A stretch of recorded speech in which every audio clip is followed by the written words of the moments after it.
मैं गल शुरू करन तो पहला एक एग्जाम्पल देना कि मान लो जिवें आपां पोल्ट्री फार्म वाले मुर्गे देखे हुंदे आ कुक्कड़, ते उन्हां नूं बड़े वधिया तरीके नाल पालिया जांदा, टाइम दे उप्पर उन्हां नूं रोटी जिहड़ा भी उन्हां दा दाणा पानी हुंदा है ओह दित्ता जांदा है, पानी प्रॉपर दित्ता जांदा है। और ये भी पता हुंदा जिन्हां ने मुर्गे रखे हुंदे आ पोल्ट्री फार्म वालियां ने कि किन्ना दाणा इन्हां मुर्गियां नूं पाउणा आ। पर तुसीं उन्हां मुर्गियां दी हालत देखी होनी आ, किन्नी अजीब जी माड़ी जी खंभ चढ़े होए बीमार जे सुस्त किद्दां ओह लगदे ने।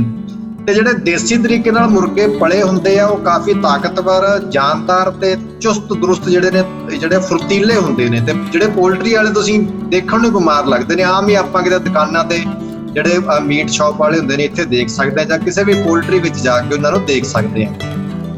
हुण कारण की है भी ये सारा क्यों हुंदा, क्योंकि वो एक प्रोसैस दे विचों निकल के पैदा हो रहे ने, उस प्रोसैस दे नाल ही वड्डे हो रहे ने। ते प्रोसैस दे विचों निकल के जदों लोड़ खत्म हो जांदी जां लोड़ पै गई तां उदों फिर वड्डे भी जांदे आ ते फिर एक पैसे दे विच कन्वर्ट हो जांदे ने ओही मुर्गे। सो यही कुछ अज इंसानी जिंदगी दे नाल चल रहा। सानू भी बड़े वड्डे पद्धर ते जिहड़ियां कंपनियां ने, कॉरपोरेट घराणे आ, अपनी मर्जी दे नाल खाना खवा रहे ने। हुण किसे ने ये गल सुन के मनना नहीं है कि मर्जी नाल कित्थों खवा रहे, वैसे तां जो साडा मन करदा असीं ओही खरीददे आ, ओही खांदे आ। पर ये इन्ना ज़्यादा सच नहीं हैगा जिन्ना तुसीं इस लैवल दे सच नूं मन्नी बैठे हो। इहदे विच काफ़ी सारी उणताई आ, झूठ भी आ तुहाडे इस भुलेखे दे विच। इह भुलेखा सारिआं नूं पिया हुंदा है, सानूं भी सी, ते जदों स्टडी कीता तां भुलेखा निकलिआ।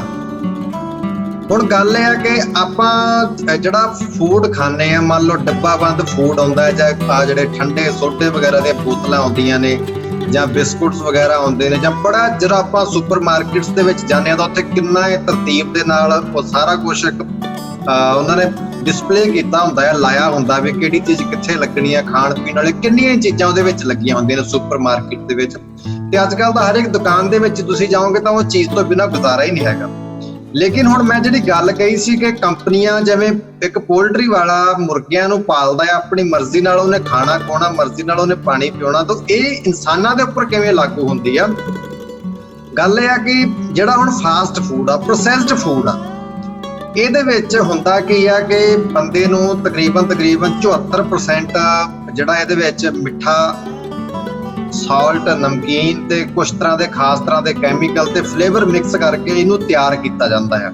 ਔਰ ਬਹੁਤ ਸਾਰੇ ਜਿਹੜੇ ਸਿੰਥੈਟਿਕ ਫਲੇਵਰ ਹੁੰਦੇ ਨੇ, ਜਿਹੜੇ ਨੈਚੁਰਲ ਹੁੰਦੇ ਹੀ ਨਹੀਂ, ਔਰ ਬਹੁਤ ਸਾਰੇ ਇਨਗਰੀਡੀਐਂਟਸ ਜਿਹੜੇ ਵਿੱਚ ਪੈਂਦੇ ਨੇ ਉਹ ਵੀ ਨਕਲੀ ਤਿਆਰ ਕਰਕੇ ਬਣਾਇਆ ਜਾਂਦਾ ਤੇ ਸਾਨੂੰ ਦਾਅਵੇ ਨਾਲ ਇਹ ਕਹਿ ਕੇ ਖਵਾਇਆ ਜਾਂਦਾ ਕਿ ਇਹ ਫੂਡ ਬੜਾ ਅਸਲੀ, ਔਰ ਅਸੀਂ ਬੜੇ ਮਾਣ ਦੇ ਨਾਲ, ਬੜੇ ਚਾਵਾਂ ਦੇ ਨਾਲ ਖਾ ਰਹੇ ਹੁੰਦੇ ਆ।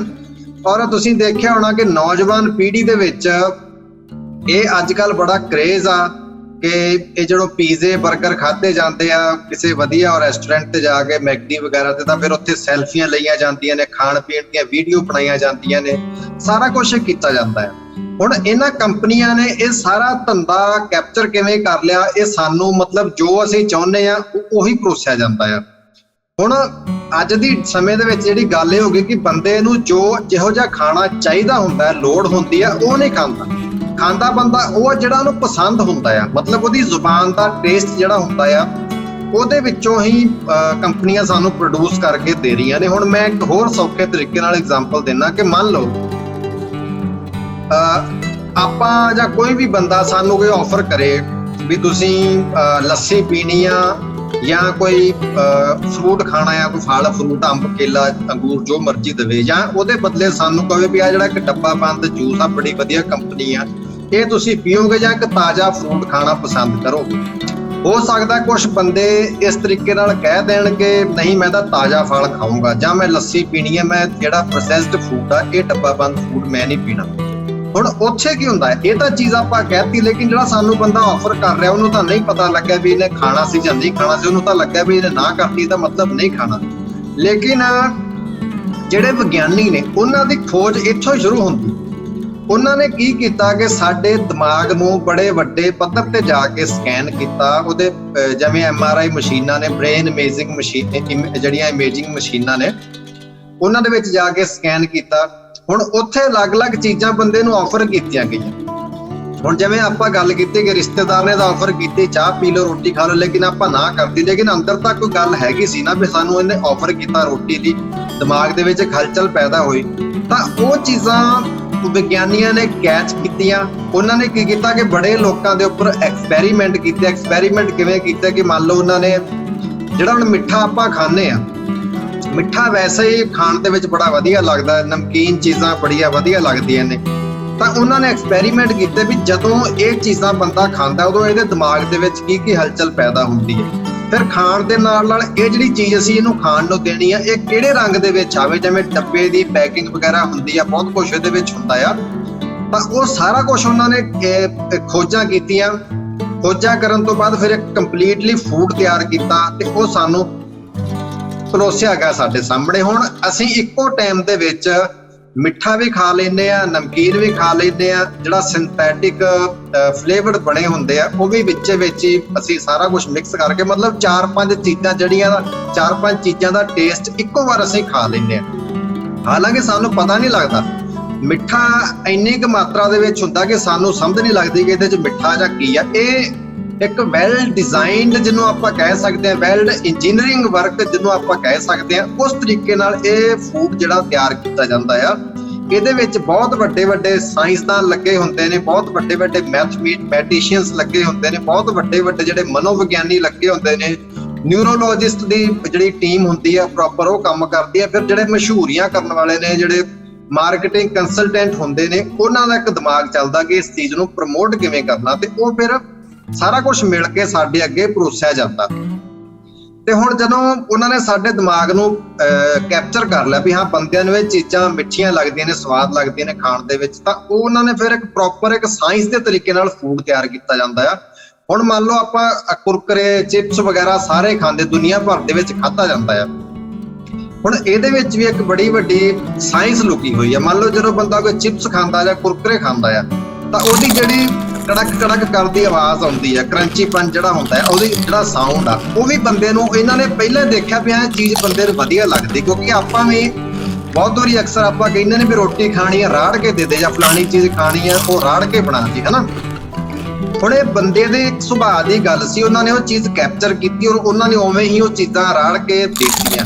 ਹੁਣ ਅਸੀਂ ਇਹ ਚੀਜ਼ਾਂ ਐਵੇਂ ਤਾਂ ਨਹੀਂ ਖਾਣ ਲੱਗ ਪਏ, ਇਹ ਸਾਨੂੰ ਖਵਾਈਆਂ ਗਈਆਂ ਉਹਨਾਂ ਨੇ ਸਾਰਾ ਕੁਝ ਸਟੱਡੀ ਕਰਕੇ ਫਿਰ ਸਾਨੂੰ ਖਵਾਈਆਂ।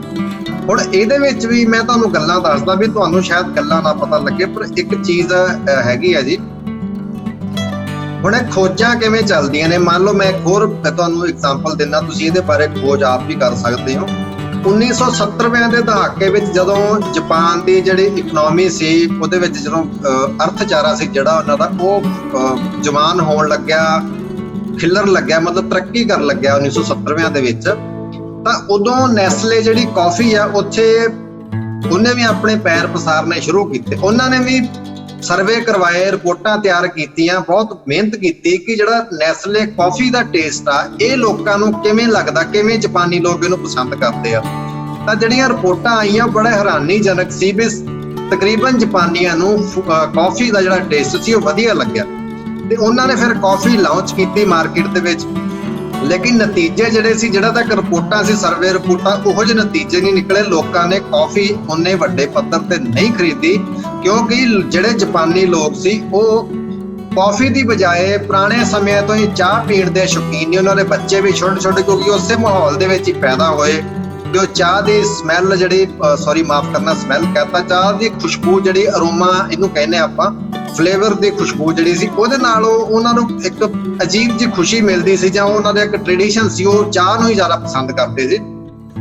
ਇਸ ਕਰਕੇ ਉਹਨਾਂ ਨੇ ਉਹ ਕਾਫੀ ਜਿਹੜੀ ਸੀ ਖਰੀਦਣੀ ਬੰਦ ਕਰਤੀ।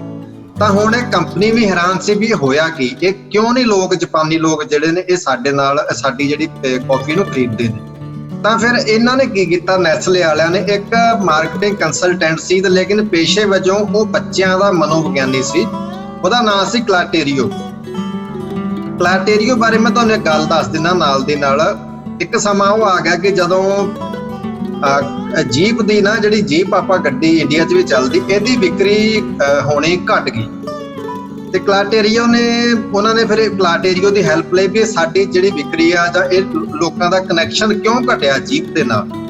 ਤਾਂ ਫਿਰ ਉਹਨੇ ਇੱਕ ਆਈਡੀਆ ਲਿਆਂਦਾ ਕਿ ਜਿਹੜਾ ਜੀਪ ਦੇ ਨਾਲ ਅਮਰੀਕਨ ਲੋਕਾਂ ਦਾ ਕਨੈਕਸ਼ਨ ਆ ਜਿਹੜਾ ਉਹ ਇੱਕ ਇਸ ਤਰੀਕੇ ਦਾ ਵੀ ਲੋਕ ਜਦੋਂ ਜੀਪ ਚਲਾਉਂਦੇ ਨੇ ਤਾਂ ਉਹਨਾਂ ਨੂੰ ਲੱਗਦਾ ਵੀ ਜੀਪ ਸਾਡੇ ਵਾਸਤੇ ਇੱਕ ਫਰੀडम ਹੈ, ਇੱਕ ਆਜ਼ਾਦੀ ਆ। ਜੀਪ ਨੂੰ ਉਹ ਘੋੜੇ ਦੇ ਸਮਾਨ ਦੇਖਦੇ ਨੇ ਵੀ ਜਿਵੇਂ ਜੰਗਲਾਂ 'ਚ ਭਜਾਉਣਾ, ਟੁੱਟੇ ਭੱਜੇ ਰਾਹਾਂ ਤੇ ਭਜਾਉਣਾ, ਪਹਾੜਾਂ ਤੇ ਲੈ ਗਏ ਵੀ ਜਿਵੇਂ ਘੋੜਾ ਭੱਜਦਾ ਆ।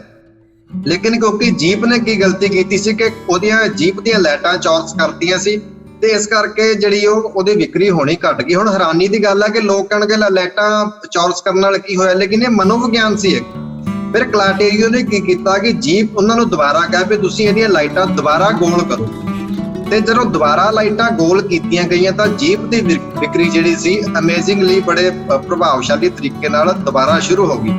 ਸੋ ਇਹੋ ਹੀ ਫੰਡਾ ਉਹਨੇ ਇੱਥੇ ਅਪਣਾਇਆ ਕਲਾਟੇਰੀਓ ਨੇ ਜਾਪਾਨ ਦੇ ਵਿੱਚ। ਉਹਨੇ ਜਦੋਂ ਆ ਕੇ ਦੇਖਿਆ ਜਾਪਾਨ ਦੇ ਵਿੱਚ, ਉਹਨੇ ਸਭ ਤੋਂ ਪਹਿਲੀ ਗੱਲ ਇਹ ਕਹੀ ਕਿ ਕਾਫੀ ਦੇ ਨਾਲ ਜਾਪਾਨੀ ਲੋਕਾਂ ਦਾ ਕੋਈ ਕਨੈਕਸ਼ਨ ਨਹੀਂ ਹੈ।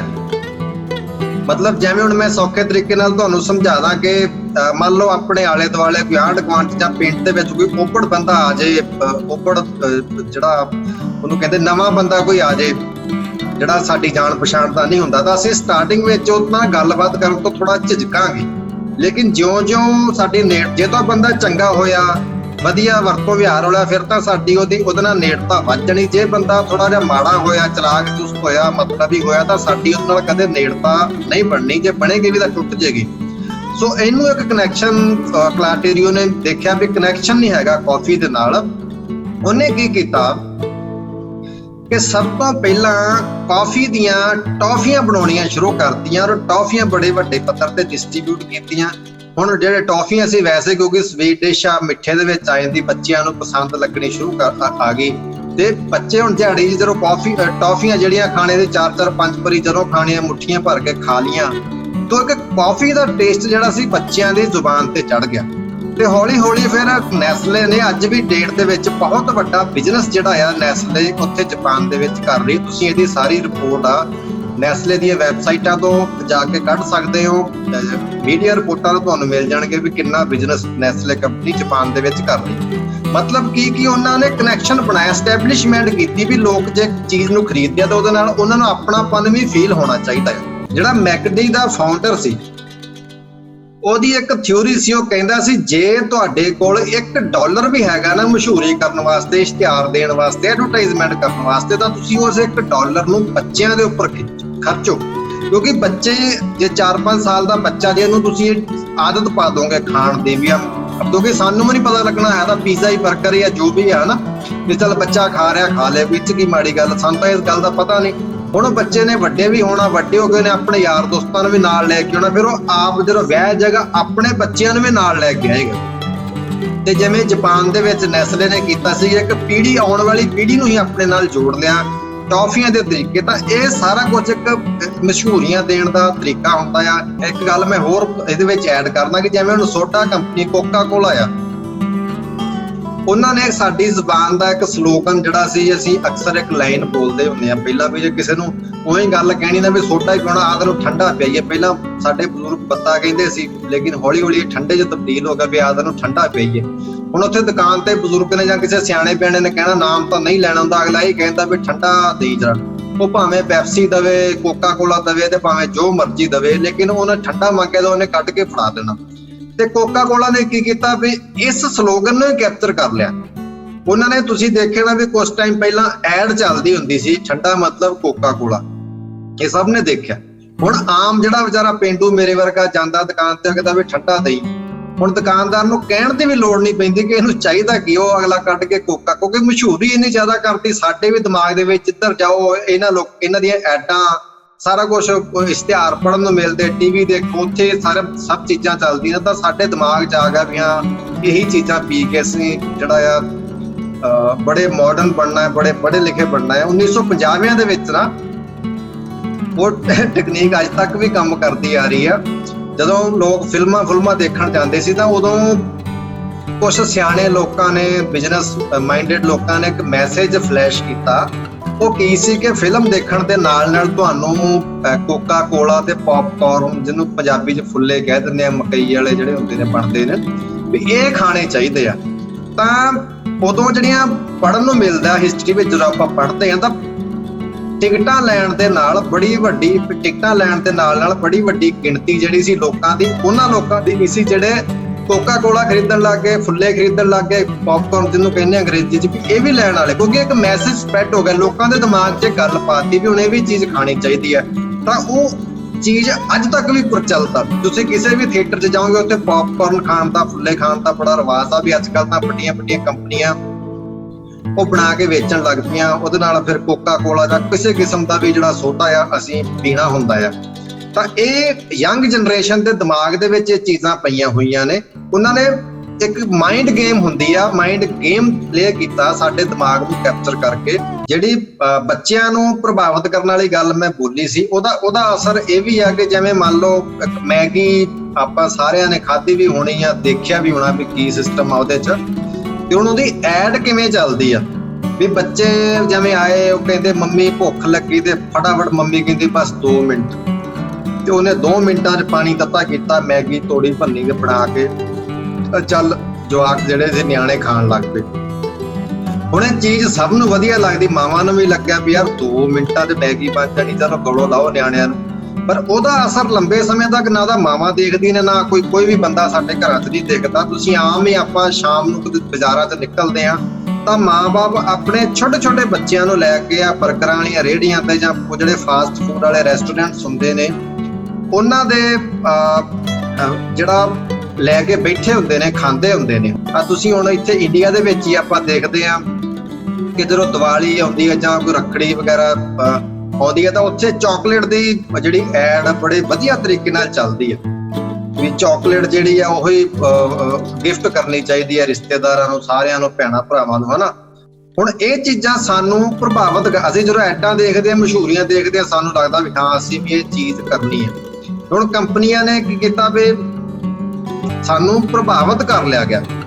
ਪ੍ਰਭਾਵਿਤ ਕਿਉਂ? ਕਿਉਂਕਿ ਸਾਡੇ ਦਿਮਾਗ ਨੂੰ ਉਹਨਾਂ ਨੇ ਸਟੱਡੀ ਕੀਤਾ ਵੀ ਇਹ ਲੋਕਾਂ ਨੂੰ ਇਹ ਚੀਜ਼ਾਂ ਪਸੰਦ ਨੇ।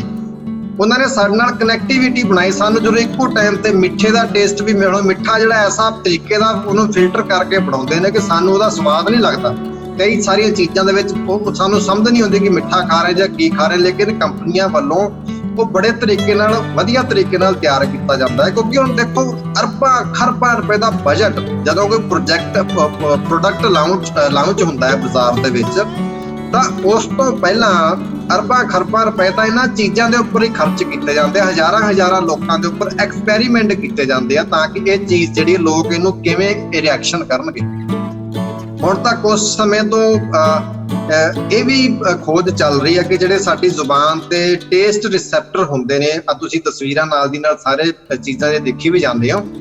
ਟੇਸਟ ਰਿਸੈਪਟਰ ਮਤਲਬ ਜਦੋਂ ਜ਼ੁਬਾਨ ਤੇ ਕੋਈ ਚੀਜ਼, ਨਮਕੀਨ ਚੀਜ਼ ਪੈਂਦੀ ਹੈ, ਮਿੱਠੀ ਚੀਜ਼ ਪੈਂਦੀ ਹੈ, ਕੌੜੀ ਚੀਜ਼ ਪੈਂਦੀ ਹੈ, ਖੱਟੀ ਚੀਜ਼ ਪੈਂਦੀ ਹੈ, ਉਹਦਾ ਕਿਹੋ ਜਿਹਾ ਰਿਐਕਸ਼ਨ ਹੁੰਦਾ ਹੈ, ਕੀ ਤਬਦੀਲੀਆਂ ਹੁੰਦੀਆਂ ਨੇ। ਤਾਂ ਇਹਨਾਂ ਚੀਜ਼ਾਂ ਦੇ ਉੱਪਰ ਵੀ ਖੋਜ ਕਰ, ਮਤਲਬ ਜ਼ੁਬਾਨ ਦੇ ਉੱਪਰ ਇੱਕ ਬੂੰਦ ਤੁਸੀਂ ਕੋਈ ਚੀਜ਼ ਪਾ ਦਿਓ ਤਾਂ ਉਹ ਤੁਹਾਡਾ ਦਿਮਾਗ ਦੇ ਵਿੱਚ ਉਹਦਾ ਰਿਐਕਸ਼ਨ ਹੋਣਾ ਆ। ਤਾਂ ਕਿਵੇਂ ਦਾ ਰਿਐਕਸ਼ਨ ਹੁੰਦਾ, ਕਿੰਨਾ ਰਿਐਕਸ਼ਨ ਹੁੰਦਾ ਹੈ, ਸਾਰਾ ਨਿਊਰੋਲੋਜਿਸਟ ਜਿਹੜੇ ਨੇ, ਸਾਇੰਸਦਾਨ ਨੇ ਵੱਡੇ ਉਹਨਾਂ ਨੇ ਸਭ ਨੋਟ ਕੀਤਾ। ਇਹਦੇ ਵਿੱਚ ਪ੍ਰੋਪਰਲੀ 100% ਇਸ ਫਾਸਟ ਫੂਡ ਇੰਡਸਟਰੀ ਦੇ ਵਿੱਚ ਸਾਇੰਸ ਇਨਵੋਲਵਡ ਆ, ਮੈਥਮੈਟੀਸ਼ੀਅਨਸ ਇਨਵੋਲਵਡ ਨੇ, ਜਿਹੜੇ ਇਹ ਸਾਰਾ ਵੈਲ ਡਿਜ਼ਾਈਨਡ ਇਹਨੂੰ ਪ੍ਰਿਪੇਅਰ ਕਰਦੇ ਨੇ। ਹੁਣ ਇਹ ਫਾਸਟ ਫੂਡ ਤਿਆਰ ਵੀ ਇਸ ਤਰੀਕੇ ਨਾਲ ਕੀਤਾ ਹੁੰਦਾ ਕਿ ਜਿੰਨਾ ਮਰਜ਼ੀ ਤੁਸੀਂ ਖਾ ਲਵੋ, ਤੁਹਾਡੀ ਭੁੱਖ ਨਹੀਂ ਮਿਟਣੀ, ਤੁਹਾਨੂੰ ਇਹਨੂੰ ਖਾਣ ਦੀ ਆਦਤ ਪੈ ਜਾਣੀ ਹੈ। ਮਤਲਬ ਜੇ ਤੁਸੀਂ ਇੱਕ ਵਾਰੀ ਸ਼ੁਰੂ ਕਰ ਲਿਆ ਤਾਂ ਤੁਹਾਨੂੰ ਲੱਗਣਾ ਵੀ ਯਾਰ ਮੈਂ ਪੀਜ਼ਾ ਹੀ ਖਾਣਾ, ਫਲਾਣੀ ਜਗ੍ਹਾ ਤੋਂ ਪੀਜ਼ਾ ਖਾਣਾ, ਮੈਂ ਫਲਾਣਾ ਸੋਡਾ ਪੀਣਾ, ਮੈਂ ਫਲਾਣੀ ਆਹ ਚੀਜ਼ ਖਾਣੀ, ਆਈਸਕ੍ਰੀਮ ਖਾਣੀ, ਸਾਰਾ ਕੁਛ ਹੈ ਨਾ ਉਹ ਸਾਡੇ ਟੇਸਟ ਦੇ ਵਿੱਚ ਆ ਜਾਂਦਾ, ਫਿਰ ਸਾਨੂੰ ਇੱਕ ਆਦਤ ਪੈ ਜਾਂਦੀ ਹੈ। ਤੇ ਇਹਦੀ ਇੱਕ ਖਾਸੀਅਤ ਇਹ ਵੀ ਹੈ ਕਿ ਇਹ ਜਿਹੜਾ ਫੂਡ ਆ, ਜਿਹੜਾ ਇਹ ਕੰਪਨੀਆਂ ਤਿਆਰ ਕਰਦੀਆਂ ਨੇ, ਇਹ ਆਮ ਫੂਡ ਦੇ ਨਾਲੋਂ, ਆਮ ਜਿਹੜਾ ਭੋਜਨ ਅਸੀਂ ਖਾਂਦੇ ਆ ਉਹਦੇ ਨਾਲੋਂ ਜਲਦੀ ਪਚ ਜਾਂਦਾ ਆ। ਤੇ ਇੱਕ ਖੋਜ ਤਾਂ ਇਹ ਵੀ ਕਹਿੰਦੀ ਕਿ ਜਿਵੇਂ ਅੱਜ ਕੱਲ੍ਹ ਮੋਟਾਪਾ ਜਿਹੜੇ ਵੈਸਟਰਨ ਕੰਟਰੀਜ਼ ਨੇ, ਪੱਛਮੀ ਮੁਲਕ ਨੇ, ਉੱਧਰ ਕਿਉਂਕਿ ਇਹਦੀ ਕੰਜ਼ੰਪਸ਼ਨ ਫੂਡ ਦੀ ਜ਼ਿਆਦਾ ਹੋ ਰਹੀ ਆ ਤੇ ਉੱਧਰ ਮੋਟਾਪਾ ਵੀ ਬਹੁਤ ਜ਼ਿਆਦਾ ਵੱਧ ਰਿਹਾ। ਅੱਜ ਕੱਲ੍ਹ ਤਾਂ ਹੈਰਾਨੀ ਇਹ ਵੀ ਆ ਕਿ ਤੁਸੀਂ ਟੂਥਪੇਸਟ ਆਪਾਂ ਕਰਦੇ ਆ, ਮੰਜਣ ਆਪਾਂ ਕਰਦੇ ਆ, ਇਹਦੇ ਵਿੱਚ ਵੀ ਮਿੱਠਾ। ਹੁਣ ਇਹ ਐਕਸਪੈਰੀਮੈਂਟ ਤੁਸੀਂ ਵੀ ਕਰ ਸਕਦੇ ਹੋ ਕਿ ਜੇ ਮੰਜਣ ਫਿੱਕਾ ਆਉਣ ਲੱਗ ਜਾਏ, ਬਹੁਤੇ ਲੋਕਾਂ ਨੇ ਖਰੀਦਣਾ ਹੀ ਨਹੀਂ ਹੈ, ਉਹਨਾਂ ਨੇ ਉਹੀ ਮੰਜਣ ਖਰੀਦਣਾ ਜਿਹਦੇ ਵਿੱਚ ਮਿਠਾਸ ਹੋਵੇ, ਮਿੱਠਾ ਹੋਵੇ, ਕਿਉਂਕਿ ਵਧੀਆ ਲੱਗਦਾ ਜਦੋਂ ਅਸੀਂ ਉਹ ਕਰਦੇ ਹਾਂ ਮਿੱਠਾ, ਜਾਂ ਫਿਰ ਸਾਡੇ ਦਿਮਾਗ ਦੇ ਵਿੱਚ ਇੱਕ ਜਿਹੜਾ ਡੋਪਾਮੀਨ ਆ, ਖੁਸ਼ੀ ਵਾਲਾ ਡੋਪਾਮੀਨ ਆ, ਰਿਲੀਜ਼ ਹੁੰਦਾ ਆ ਤੇ ਉਹ ਫਿਰ ਸਾਨੂੰ ਰਿਲੈਕਸ ਕਰਦਾ ਆ।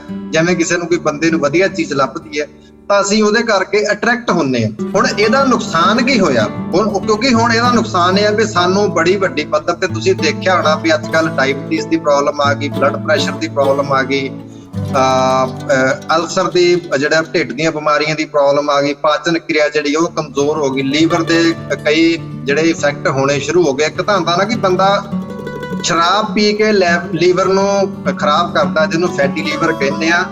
ਇੱਕ ਲੀਵਰ ਸੇਮ ਤਰੀਕੇ ਦਾ ਜਿਹੜਾ ਫੈਟੀ ਲੀਵਰ ਬਣਦਾ ਹੈ ਉਹ ਇਸ ਕਿਸਮ ਦੇ ਫੂਡ ਖਾਣ ਦੇ ਨਾਲ ਕਿ ਉਹ ਲੀਵਰ ਫੈਟੀ ਲੀਵਰ ਹੁੰਦਾ ਹੈ, ਜਿਹਦਾ ਸਿਮਿਲਰ, ਜਿਹੜਾ ਬਰਾਬਰ ਇਫੈਕਟ ਜਿਵੇਂ ਬੰਦਾ ਸ਼ਰਾਬ ਪੀ ਕੇ ਲੀਵਰ ਖਰਾਬ ਕਰ ਲੈਂਦਾ, ਉਵੇਂ ਹੀ ਬਹੁਤ ਸਾਰੇ ਲੋਕਾਂ ਦੇ ਵਿੱਚ ਇਹ ਸ਼ਿਕਾਇਤਾਂ ਆਈਆਂ ਕਿ ਇਹ ਫਾਸਟ ਫੂਡ ਖਾ ਕੇ ਵੀ ਲੋਕਾਂ ਨੇ, ਜਿਵੇਂ ਸ਼ਰਾਬੀ ਦਾ ਲੀਵਰ ਖਰਾਬ ਹੁੰਦਾ ਇਵੇਂ ਹੀ ਇਹਨਾਂ ਦੇ ਨਾਲ ਉਹ ਲੀਵਰ ਖਰਾਬ ਹੋਇਆ।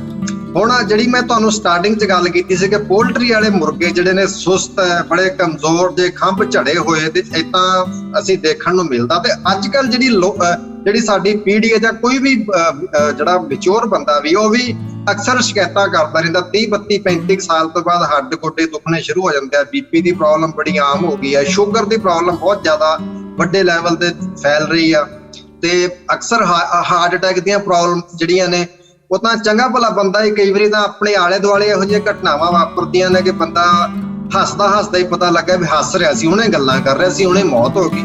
ਜਾਂ ਕਈ ਵਾਰੀ ਇਹੋ ਜਿਹੀਆਂ ਮੌਤਾਂ ਵੀ ਸੁਣਨ ਨੂੰ ਮਿਲਦੀਆਂ ਨੇ ਕਿ ਬੰਦਾ ਆਪਣੇ ਕਿਸੇ ਪਰਿਵਾਰ ਦੇ ਮੈਂਬਰ ਨੂੰ, ਘਰ ਵਾਲੀ ਨੂੰ ਜਾਂ ਮਾਂ ਨੂੰ ਕਹਿੰਦਾ ਕਿ ਚਾਹ ਬਣਾ ਜੀ, ਮਾਂ ਚਾਹ ਲੈ ਕੇ ਆਉਂਦੀ, ਇੰਨੀ ਦੇਰ 'ਚ ਬੰਦੇ ਦੀ ਡੈਥ ਹੋ ਜਾਂਦੀ। ਮਤਲਬ ਜਵਾਨ ਮੌਤਾਂ ਵੀ ਹਾਰਟ ਅਟੈਕ ਦੇ ਨਾਲ ਹੋ ਰਹੀਆਂ ਨੇ। ਕਿਉਂ ਹੋ ਰਹੀਆਂ ਨੇ? ਕਿਉਂਕਿ ਸਾਡਾ ਬੜੇ ਵੱਡੇ ਪੱਧਰ ਤੇ ਖਾਣ ਪੀਣ ਜਿਹੜਾ ਆ ਬਦਲ ਦਿੱਤਾ ਗਿਆ। ਤੇ ਸਾਨੂੰ ਜਿਹੜੀ ਮੈਂ ਗੱਲ ਪਹਿਲਾਂ ਕਹੀ ਸੀ ਕਿ ਅਸੀਂ ਰੋਟੀ ਪਾਣੀ ਛੱਡੋ, ਜਿਹੜਾ ਫੂਡ ਅਸੀਂ ਖਾ ਰਹੇ ਹਾਂ ਤਕਰੀਬਨ ਪ੍ਰੋਸੈਸਡ ਫੂਡ, ਫਾਸਟ ਫੂਡ ਜਿਹਨੂੰ ਕਹਿੰਦੇ ਆ, ਇਹ ਅਸੀਂ ਉਹ ਚੀਜ਼ ਖਾ ਰਹੇ ਹਾਂ ਜਿਹੜੀ ਸਾਨੂੰ, ਸਾਡੇ ਸਰੀਰ ਨੂੰ ਲੋੜ ਨਹੀਂ ਹੁੰਦੀ, ਪਰ ਅਸੀਂ ਆਪਣੇ ਸਵਾਦ ਕਾਰਨ ਖਾ ਰਹੇ ਹਾਂ। ਤੇ ਇਸ ਚੀਜ਼ ਤੋਂ ਸਾਨੂੰ ਗੁਰੇਜ਼ ਕਰਨਾ ਚਾਹੀਦਾ, ਕਿਉਂਕਿ ਅਸੀਂ ਬੜੀਆਂ ਵੱਡੀਆਂ ਬਿਮਾਰੀਆਂ, ਅੱਜ ਸ਼ਾਇਦ ਹੀ ਕੋਈ ਘਰ ਐਸਾ ਹੋਵੇ ਜਿਹੜਾ ਮਹੀਨੇ ਦੇ ਵਿੱਚ 1000, 1500, ਘੱਟੋ ਘੱਟ 2000, 500-700 ਹਜ਼ਾਰ, ਜਿੰਨਾ ਵੀ ਘੱਟੋ ਘੱਟ 500-700 ਹਜ਼ਾਰ ਤਾਂ ਲੱਗ ਹੀ ਜਾਂਦਾ, ਜਿਹੜਾ ਮਹੀਨੇ ਵਿੱਚ ਇੰਨਾ ਕੁ ਰੁਪਈਆ ਦਵਾਈਆਂ ਦੇ ਉੱਪਰ ਨਹੀਂ ਖਰਚਦਾ ਹੋਊਗਾ। ਗਰੀਬ ਤੋਂ ਗਰੀਬ ਬੰਦਾ ਵੀ ਦਵਾਈਆਂ ਖਾ ਰਿਹਾ।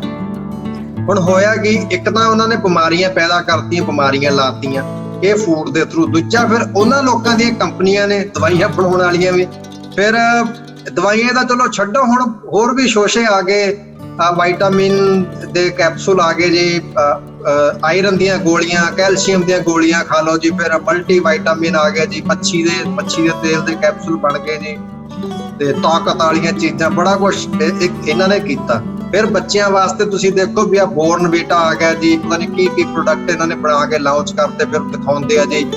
ਮਸ਼ਹੂਰੀਆਂ ਦੇਖੋ ਵੀ ਕੀ ਚੱਲਦੀਆਂ ਨੇ ਕਿ ਉਹ ਬੱਚਾ ਕਿ ਛੋਟੇ ਕੱਦ ਦਾ ਹੁੰਦਾ, ਫਿਰ ਉਹ ਪੀਂਦਾ ਆ ਤੇ ਫਿਰ ਉਹਦਾ ਜਿਹੜਾ ਕੱਦ ਆ ਵੱਡਾ ਹੋਈ ਜਾਂਦਾ ਹੈ। ਸਾਡੇ ਦਿਮਾਗ 'ਚ ਇਹ ਚੀਜ਼ਾਂ ਪੈ ਰਹੀਆਂ, ਲੇਕਿਨ ਇਹਦੇ ਪਿੱਛੇ ਤਰਕ ਕੀ ਆ? ਕਿੰਨੇ ਕੁ ਬੱਚੇ ਸਾਡੇ, ਕਿੰਨੇ ਕੁ ਨੌਜਵਾਨ ਪੀੜ੍ਹੀ ਅੱਜ ਹੱਟੇ ਕੱਟੇ ਤੰਦਰੁਸਤ ਤੁਰੀ ਫਿਰਦੀ ਆ, ਸਾਰੇ ਤਾਂ ਤੁਸੀਂ ਦੇਖੋ ਮੁਰਦਿਆਂ ਵਾਂਗ ਤੁਰੇ ਫਿਰਦੇ ਨੇ।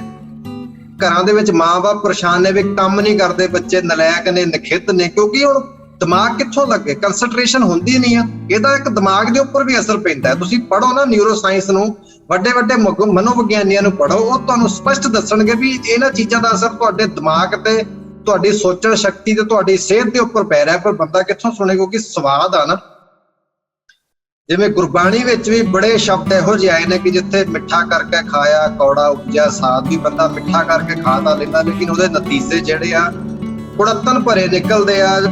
ਜਾਂ ਇਹ ਵੀ ਗੁਰੂ ਸਾਹਿਬ ਕਹਿੰਦੇ ਨੇ ਕਿ ਬੰਦਾ ਮਿੱਠਾ ਕਰਕੇ ਖਾਂਦਾ ਹੈ ਤੇ ਮਿੱਠਾ ਸਮਝ ਕੇ, ਉਹਨੂੰ ਸਵਾਦਲਾ ਸਮਝ ਕੇ, ਵਧੀਆ ਸਮਝ ਕੇ ਖਾਂਦਾ ਹੈ, ਲੇਕਿਨ ਉਹਦੇ ਸਰੀਰ ਦੇ ਵਿੱਚ ਰੋਗ ਪੈਦਾ ਹੋ ਰਹੇ ਨੇ। ਸੋ ਇਹ ਰੋਗ ਅਸੀਂ ਜਿਹੜੇ ਕੈਪਚਰ ਆਪ ਕਰ ਰਹੇ ਹਾਂ। ਅਸੀਂ ਪੋਲਟਰੀ ਫਾਰਮ ਦੇ ਕੁੱਕੜ ਨਾ ਬਣੀਏ, ਮੁਰਗੇ ਨਾ ਬਣੀਏ। ਤੁਸੀਂ ਉਹਨਾਂ ਦੀ ਹਾਲਤ ਦੇਖੀ ਹੋਣੀ ਆ, ਵਿਚਾਰੇ ਕਿਵੇਂ ਸੜੇ ਜੇ ਖੰਭ ਖੁਰਕ ਖਾਦੇ ਮੁਰਦੇ ਜੇ ਪਏ ਹੁੰਦੇ ਅੱਖਾਂ ਬੰਦ ਕਰਕੇ। ਤੇ ਉਹ ਜਿਹੜਾ ਕਸਾਈ ਜਿਹਨੇ ਵੱਢਣੇ ਹੁੰਦੇ ਆ, ਜਿਹੜਾ ਮੀਟ ਦੀ ਦੁਕਾਨ ਤੇ ਵੀ ਹੁੰਦਾ ਹੈ ਵੱਢਣ ਵਾਲਾ, ਉਹ ਵੀ ਦਾਣਾ ਪਾਣੀ ਉਹਨਾਂ ਨੂੰ ਪਾਉਂਦਾ ਹੀ ਆ ਵੱਢਣ ਤੋਂ ਪਹਿਲਾਂ, ਜਿੰਨਾ ਚਿਰ ਉਹ ਵੱਢੇ ਨਹੀਂ ਜਾਂਦੇ। ਜਦੋਂ ਵੱਢੇ ਜਾਂਦੇ ਉਹ, ਕਿਉਂਕਿ ਉਹਦਾ ਬਿਜ਼ਨਸ ਹੈ। ਤੇ ਅਸੀਂ ਇਹਨਾਂ ਲੋਕਾਂ ਲਈ ਬਿਜ਼ਨਸ ਆ, ਇਹ ਸਾਨੂੰ ਵੱਧ ਤੋਂ ਵੱਧ ਪ੍ਰਮੋਟ ਕਰ ਰਹੇ ਨੇ ਸਾਨੂੰ ਮਜਬੂਰ ਕਰ ਰਹੇ ਨੇ ਜਾਂ ਸਾਨੂੰ ਇਸ ਤਰੀਕੇ ਨਾਲ ਜਿਵੇਂ ਚਾਰਟ ਤੇ ਲਾਉਣਾ ਹੁੰਦਾ ਬੰਦੇ ਨੂੰ ਵੀ ਲਾਇਆ ਜਾ ਰਿਹਾ ਕਿ ਤੁਸੀਂ ਜਿੰਨਾ ਵੱਧ ਤੋਂ ਵੱਧ ਫਾਸਟ ਫੂਡ ਖਾਓਗੇ ਉਨਾ ਹੀ ਇਹਨਾਂ ਲੋਕਾਂ ਦਾ ਫਾਇਦਾ। ਤੇ ਜਿਵੇਂ ਮੈਂ ਗੱਲ ਦੱਸੀ ਕਿ ਬੰਦਾ ਬਿਮਾਰ ਹੁੰਦਾ ਫਿਰ ਦਵਾਈਆਂ ਵੱਲ ਭੱਜਦਾ, ਗੋਲੀਆਂ ਖਾਂਦਾ, ਇੰਜੈਕਸ਼ਨ ਲਾਉਂਦਾ, ਤੇ ਉਹ ਕਿੰਨੇ ਮਹਿੰਗੇ। ਤੇ ਬਣਾ ਕੌਣ ਰਿਹਾ ਸਾਰੀਆਂ ਚੀਜ਼ਾਂ? ਦੁਨੀਆ ਦੇ ਵਿੱਚ ਕੁਝ ਕੁ ਲੋਕ ਹੀ ਹੋਣਗੇ, 10 12 15 ਲੋਕ ਜਿਹੜੇ ਟੌਪ ਦੇ ਉੱਪਰ ਬੈਠੇ ਨੇ ਤੇ ਸਾਰੇ ਕਾਸੇ ਨੂੰ ਮੈਨੇਜ ਕਰ ਰਹੇ। ਉਹੀ ਕਿਸੇ ਨਾ ਕਿਸੇ ਤਰੀਕੇ ਨਾਲ ਇਨਵੈਸਟ ਕਰ ਰਹੇ ਨੇ ਅਲੱਗ-ਅਲੱਗ ਕੰਪਨੀਆਂ ਦੇ ਵਿੱਚ। ਉਹੀ ਦਵਾਈਆਂ ਦੇ ਵਿੱਚ ਆ ਜਾਂਦੇ ਨੇ, ਉਹੀ ਇਹਦੇ ਫੂਡ ਇੰਡਸਟਰੀ ਵਿੱਚ ਆ ਜਾਂਦੇ ਨੇ। ਕਿਸੇ ਨਾ ਕਿਸੇ ਤਰੀਕੇ ਉਹਨਾਂ ਦੇ ਸ਼ੇਅਰ ਇਨਵੈਸਟਮੈਂਟ ਉਹਨਾਂ ਦੀ ਕੋਈ ਨਾ ਕੋਈ ਲੈਣ ਦੇਣ ਹੁੰਦਾ ਹੀ ਆ। ਜ਼ਰੂਰੀ ਨਹੀਂ ਵੀ ਸਿੱਧੇ ਤੌਰ ਤੇ ਉਹਨਾਂ ਦਾ ਨਾਮ ਚੱਲੇ, ਲੇਕਿਨ ਬੜੇ ਤਰੀਕੇ ਹੁੰਦੇ ਨੇ ਇਨਵੈਸਟਮੈਂਟ ਕਰਦੇ। ਉਹ ਰਸਤਿਆਂ ਦੇ ਵਿੱਚੋਂ ਆ ਰਹੇ ਨੇ। ਤਾਂ ਕਰੋੜਾਂ ਅਰਬਾਂ ਖਰਬਾਂ ਰੁਪਏ ਦਾ ਇੱਕ ਬਿਜ਼ਨਸ ਜਿਹੜਾ ਆ ਉਹ ਦਵਾਈਆਂ ਦੇ ਥਰੂ ਵੀ ਹੋ ਰਿਹਾ। ਫਿਰ ਹੈਲਥ ਇੰਸ਼ੋਰੈਂਸ ਆ ਗਏ। ਫਿਰ ਹੈਲਥ ਇੰਸ਼ੋਰੈਂਸ ਬੰਦਾ ਕਹਿੰਦਾ ਵੀ ਜਿਹਨੂੰ ਤਾਂ ਹੁਣ ਮੰਨ ਲਓ ਕਿ ਬਿਮਾਰ ਹੋ ਗਿਆ, ਉਹਦਾ 10-15 ਲੱਖ ਰੁਪਏ ਲੱਗ ਗਿਆ ਇਲਾਜ ਤੇ, ਜੇ ਤਾਂ ਉਹਨੇ ਇੰਸ਼ੋਰੈਂਸ ਕਰਾਇਆ ਤਾਂ ਬੜਾ ਬੰਦਾ ਖੁਸ਼ ਹੁੰਦਾ ਵੀ ਲੈ ਵੀ ਜੇ ਇੰਸ਼ੋਰੈਂਸ ਨਾ ਕਰਾਈ ਹੁੰਦੀ ਇਹ ਤਾਂ ਮਰ ਗਏ ਸੀ। ਤੇ ਜਿਹਨੇ ਨਹੀਂ ਕਰਾਈ ਹੁੰਦੀ ਫਿਰ ਉਹ ਵੀ ਕਹਿੰਦਾ ਯਾਰ ਮੈਂ ਵੀ ਇੰਸ਼ੋਰੈਂਸ ਕਰਾਵਾਂ ਕਿਉਂਕਿ ਫਲਾਣੇ ਬੰਦੇ ਨੇ ਕਰਾਈ ਸੀ, ਉਹਨੂੰ 10 ਲੱਖ ਰੁਪਇਆ ਮਿਲ ਗਿਆ ਜਾਂ ਜਿੰਨਾ ਵੀ ਕੰਪਨੀ ਨੇ ਦਿੱਤਾ ਜਿਸ ਹਿਸਾਬ ਦੀ ਉਹਦੀ ਪਾਲਿਸੀ ਸੀ। ਤਾਂ ਇੱਕ ਹੁਣ ਇਹ ਵੀ ਇੱਕ ਤਰੀਕੇ ਦਾ ਬਿਜ਼ਨਸ ਆ। ਤੇ ਤੁਸੀਂ ਦੁਨੀਆ ਦੇ ਜਿਹੜੇ ਬੈਸਟ ਨਿਊਟ੍ਰੀਸ਼ੀਅਨਸ ਨੇ, ਸਾਇੰਸਦਾਨ ਨੇ, ਮਨੋਵਿਗਿਆਨੀ ਨੇ, ਨਿਊਰੋ ਸਾਇੰਟਿਸਟ ਨੇ, ਉਹਨਾਂ ਦੀਆਂ ਕਿਤਾਬਾਂ ਪੜ੍ਹੋ, ਉਹਨਾਂ ਦੀਆਂ ਥਿਊਰੀਆਂ ਪੜ੍ਹੋ, ਉਹਨਾਂ ਨੂੰ ਸੁਣੋ ਕੀ ਬੋਲਦੇ ਨੇ, ਉਹਨਾਂ ਦੇ ਲੈਕਚਰ ਸੁਣੋ। ਉਹ ਹਮੇਸ਼ਾ ਹੀ ਕਹਿਣਗੇ ਕਿ ਤੁਸੀਂ ਆਪਣੇ ਫੂਡ ਨੂੰ, ਆਪਣੇ ਭੋਜਨ ਨੂੰ ਆਪਣੀ ਦਵਾਈ ਬਣਾਓ। ਮਤਲਬ ਜੇ ਬੰਦਾ ਇੱਕ ਵਧੀਆ ਤੰਦਰੁਸਤ ਵਧੀਆ ਜਿਹੜਾ ਫੂਡ ਹੁੰਦਾ ਆ ਕੁਆਲਿਟੀ ਦਾ, ਤਾਜ਼ਾ ਭੋਜਨ ਜਿਹੜਾ ਖਾਂਦਾ ਆ, ਉਹ ਬੰਦਾ ਬਿਮਾਰ ਨਹੀਂ ਹੁੰਦਾ ਛੇਤੀ ਕਿਤੇ। ਉਹਦੇ ਵਿੱਚ ਬਹੁਤ ਘੱਟ ਚਾਂਸ ਰਹਿੰਦੇ ਬਿਮਾਰੀਆਂ ਹੋਣ ਦੇ। ਆਪਾਂ ਜਿਹੜੇ ਦੇਸੀ ਮੁਰਗਿਆਂ ਦੀ ਗੱਲ ਤੇ ਪੋਲਟਰੀ ਵਾਲੇ ਮੁਰਗਿਆਂ ਦੀ ਗੱਲ ਲੈ ਲਓ, ਇਹ ਵਰਲਡ ਜਿਹੜਾ ਇੱਕ ਪੋਲਟਰੀ ਬਣ ਗਿਆ, ਜਿਹਨੂੰ ਗਲੋਬਲਾਈਜੇਸ਼ਨ ਅੱਜ ਕਹਿੰਦੇ ਨੇ, ਸਾਰਾ ਸੰਸਾਰ ਹੀ ਇਕੱਠਾ ਹੋ ਗਿਆ। ਇਹ ਵਰਲਡ ਗਲੋਬਲਾਈਜੇਸ਼ਨ ਕਾਹਦਾ? ਜਿਹਦਾ ਪੋਲਟਰੀ ਬਣਾਤਾ ਤੁਸੀਂ। ਮਰਜ਼ੀ ਦੇ ਤੁਸੀਂ ਸਭ ਕੁਝ ਚੈੱਕ ਵਗੈਰਾ ਕਰਕੇ ਬੰਦੇ ਇੱਕ ਸ਼ਿਕਾਰ ਦੇ ਵਿੱਚ ਫਸ ਗਏ। ਅਸੀਂ ਜਾਲ ਦੇ ਵਿੱਚ ਫਸੇ ਹੋਏ ਤੇ ਇਹਦੇ ਵਿੱਚੋਂ ਦੇਖੋ ਬਹੁਤ ਘੱਟ ਬੰਦੇ ਇਹ ਚੀਜ਼ਾਂ ਸਮਝਦੇ ਨੇ। ਬਾਕੀ 90-95% ਤਾਂ ਲੋਕ ਹਮੇਸ਼ਾ ਸ਼ਿਕਾਰ ਹੁੰਦੇ ਹੀ ਆਏ ਨੇ, ਔਰ ਸਿਆਣੇ ਬੰਦੇ ਬਹੁਤ ਘੱਟ ਹੁੰਦੇ ਨੇ। ਤਾਂ ਸਿਆਣਪ ਇਸੇ ਵਿੱਚ ਹੀ ਆ ਕਿ ਜਿਨ੍ਹਾਂ ਲੋਕਾਂ ਦੇ ਘਰਾਂ ਦੇ ਵਿੱਚ ਤਾਂ ਕੋਈ ਜਗ੍ਹਾ ਹੈਗੀ ਆ, ਉਹ ਆਪਣੇ ਘਰਾਂ ਦੇ ਵਿੱਚ ਆਪਣੀਆਂ ਸਬਜ਼ੀਆਂ ਵਗੈਰਾ ਉਗਾਓ ਜਾਂ ਲੋਕਲ ਚੀਜ਼ਾਂ ਪ੍ਰਮੋਟ ਕਰੋ। ਇਹਦੇ ਨਾਲ ਜਿਵੇਂ ਹੁਣ ਪੰਜਾਬ ਇੱਕ ਖੇਤੀ ਪ੍ਰਧਾਨ ਸੂਬਾ ਆ, ਤਾਂ ਇੱਥੇ ਲੋਕਲ ਕਿਸਾਨਾਂ ਨੂੰ ਫਾਇਦਾ ਹੋਏਗਾ। ਇਹ ਵੱਧ ਤੋਂ ਵੱਧ ਸਬਜ਼ੀ ਉਗਾਉਣਗੇ। ਮੈਂ ਤੁਹਾਨੂੰ ਇੱਕ ਹੋਰ ਗੱਲ ਦੱਸਦਾ ਵੀ ਅੱਜ ਕੱਲ੍ਹ ਜਿਵੇਂ ਦੁੱਧ ਬਣਾਉਣ ਵਾਲੇ ਨਿੱਕੇ ਅਨਪੜ੍ਹ ਜਿਹੇ ਬੰਦੇ ਹੀ ਬਣਾਈ ਜਾਂਦੇ ਆ, ਦੁੱਧ ਨਕਲੀ ਬਣਾ ਕੇ ਵੇਚੀ ਜਾਂਦੇ ਆ। ਇਹ ਤਾਂ ਇੱਕ ਅਨਪੜ੍ਹ ਬੰਦਿਆਂ ਦੀ ਗੱਲ ਆ ਵੀ ਇਹਨਾਂ ਦਾ ਟੇਸਟ, ਇਹਨਾਂ ਦਾ ਬਣਿਆ ਹੋਇਆ ਟੇਸਟ ਵੀ ਅਸੀਂ ਨਹੀਂ ਫੜ ਸਕਦੇ, ਕਿਉਂਕਿ ਇਹ ਜਿਹੜੇ ਕੈਮੀਕਲ ਯੂਜ਼ ਕਰਦੇ ਨੇ ਇਹ ਵੀ ਉਹਨਾਂ ਲੋਕਾਂ ਦੇ ਬਣਾਏ ਹੋਏ ਯੂਜ਼ ਕਰਦੇ ਨੇ। ਪਰ ਜਿਹੜੇ ਤਾਂ ਆਪ ਪ੍ਰੋਫੈਸ਼ਨਲ ਨੇ, ਮਾਹਿਰ ਨੇ, ਸਾਇੰਸਦਾਨ ਨੇ, ਉਹਨਾਂ ਕੋਲ ਕਰੋੜਾਂ ਅਰਬਾਂ ਰੁਪਇਆ ਬਜਟ ਆ ਇਹਨਾਂ ਚੀਜ਼ਾਂ ਦੇ ਉੱਪਰ ਖੋਜਾਂ ਕਰਨ ਦਾ, ਐਕਸਪੈਰੀਮੈਂਟ ਕਰਨ ਦਾ, ਲੋਕਾਂ ਨੂੰ ਸੱਦ ਕੇ ਵਲੰਟੀਅਰਸ ਨੂੰ ਲੈ ਕੇ ਉਹਨਾਂ ਦੇ ਉੱਪਰ ਟੈਸਟ ਕਰਨ ਦਾ। ਉਹਨਾਂ ਦੀ ਤਾਂ ਤੁਸੀਂ ਗੱਲ ਹੀ ਮੁਕਾਬਲਾ ਨਹੀਂ ਕਰ ਸਕਦੇ ਤੁਸੀਂ। ਸੋ ਇਸ ਕਰਕੇ ਇਸ ਜਾਲ ਚੋਂ ਨਿਕਲੋ, ਇਹਦੇ ਵਿੱਚ ਹੀ ਫਾਇਦਾ ਤੁਹਾਨੂੰ। ਤੁਹਾਡੇ ਦਵਾਈਆਂ ਦੇ ਖਰਚੇ ਬਚਣਗੇ। ਹੁਣ ਇੱਕ ਰਿਪੋਰਟ ਤਾਂ ਇਹ ਵੀ ਆਈ ਹੈ ਕਿ ਜਿਵੇਂ ਹੁਣ ਜਿਹੜਾ ਪ੍ਰੋਸੈਸਡ ਫੂਡ ਆ ਇਹ ਬਹੁਤ ਸਸਤਾ ਪੈ ਜਾਂਦਾ ਆਮ ਨਾਲੋਂ ਵੀ। ਹੁਣ ਕਿਉਂਕਿ 60-70 ਰੁਪਏ 'ਚ ਤੁਸੀਂ ਮੈਕਡੀ 'ਚ ਜਾਓਗੇ, 70 ਰੁਪਏ 'ਚ 50-55 'ਚ ਬਰਗਰ ਮਿਲ ਜਾਂਦਾ ਆ। ਜਾਂ ਜਿਵੇਂ ਮੈਗੀ ਦੀ ਗੱਲ ਕੀਤੀ, ਮੈਂ 2 ਮਿੰਟ 'ਚ ਮੈਗੀ ਬਣ ਜਾਣੇ, 15-20-25 ਦਾ, ਜਿੰਨੇ ਦਾ ਵੀ 30 ਰੁਪਏ ਦਾ, ਜਿੰਨੇ ਦਾ ਵੀ ਪੈਕੇਟ ਹੋਇਆ ਤੁਸੀਂ ਲਿਆ ਕੇ ਖਾਧਾ।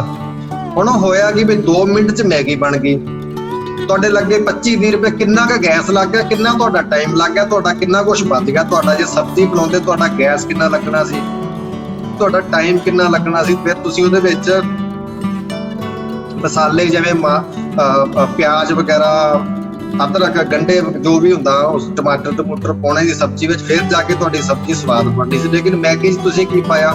ਅੱਜ ਕੱਲ੍ਹ ਦਾ ਸਬਜ਼ੀ ਦੇ ਟੁਕੜੇ ਵੀ ਛੋਟੇ ਉਹ ਜਿਹੜੇ ਹੁੰਦੇ ਨੇ ਵਿੱਚ ਹੀ ਪਾ ਕੇ ਦੇਈ ਜਾਂਦੇ ਨੇ, ਪਤਾ ਨਹੀਂ ਕਿਸ ਕੁਆਲਿਟੀ ਦੇ ਹੋਣ, ਤਾਂ ਉਹ ਤੁਸੀਂ ਖਾ ਰਹੇ ਹੋ।